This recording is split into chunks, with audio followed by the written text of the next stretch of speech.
Isda naman po ang nadaanan ko sa palengke kanina mga kanayon. Kaya ito na din ang naisipan kong ibahagi sa aking mukbang. Tawagin na nga lang po nating isda dahil laking bukid nga po yung kanayon. Hindi ako masyadong pamilya. Ito yung isdang bato or parrot fish. Tawagin din no. Hindi lang po ako sigurado pero talaga ito isang to. Tagilid po ako. Sa mga kanayon natin dyan, eksperto, pa-comment naman po kung anong tawag nyo sa gantong klase ng isda. At para magkaroon ng kaunting dagdag sarap, papasamahan ko na din lang po nitong alimango. Piprituhin ko lang po muna para kahit paano mabawasan yung kanyang lansa. Namitas lang po ako ng sitaw. Yung tanim ko sa harap, ihahanda ko na po itong mga gagamitin kong pansahog para salpak na lang ng salpak mamaya habang hinihintay ko nga po matusta yung isda. Kalabasa, saka 1 kilo ng nyug. Mas gusto ko po itong gamitin kasi yung mga nabibiling nakapak na dito, mas malalasap mo yung kanyang gata. Gisa lang po muna ako, sibuyas, bawang luya, patis para po sumingaw na. Ito po yung ikalawang piga. Paminta, magic. Lagay ko na din po itong isda. Luto na po yan, kaya sasama ko na din itong mga gulay-gulay. Pati na din po itong alimango. Mayroon pa ho ako dito natitirang mga ilang puno ng pechay. Ito na lang po ilalagay ko para may dahon. Ilagay ko na din po itong kakanggata pang in-in. Saka siling panigang. Huli ko na din po sa ibabaw itong mga dahon. Nadudurog na po yung kanyang kalabasa at saka yung sabaw kung makikita nyo naman po. Yan ang masarap na lapot, ipahid-pahid sa bahaw. Halina po kayo, kain na po tayo mga kanayon.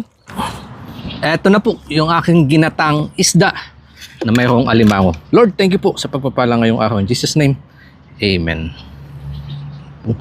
Yung kanyang sabaw. Ulam na agad. Ano po? Kalabasa. Masarap. Kamas-kamas po dito.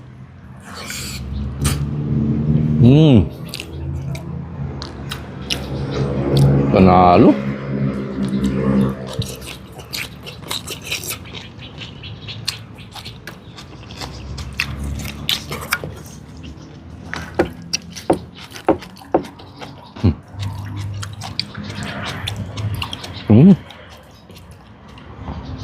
Yung laman po ng isda. Grabe. Ang kapal.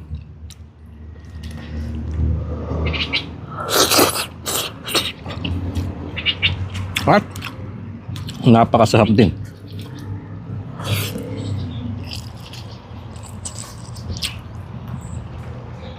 Kaya medyo may kamahalan din po yung mga ganyan makukulay na isda.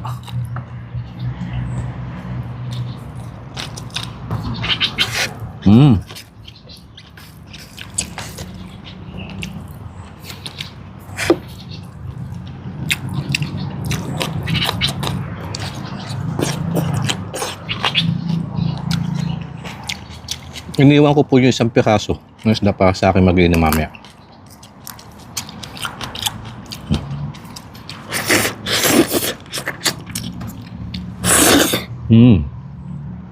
Grabe. Sarap.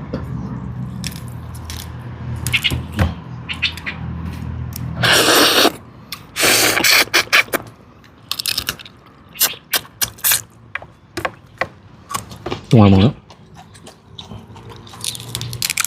Mamaya ko na lilinisan yung kanyang pinakaloob. Tapos kailangan pang tumayo para makuha yung kanyang laman.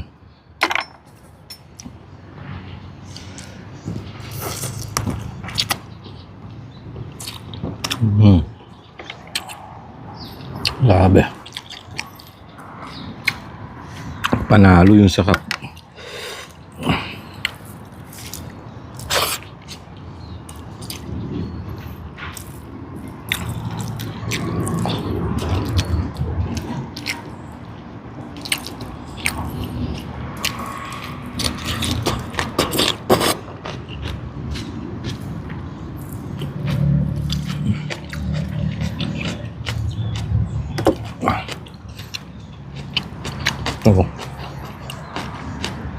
Po.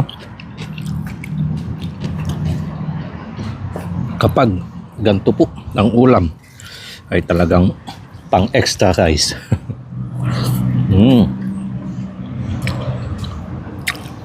Daan po muna kayo mga kanayon. Kain po tayo. Sarap.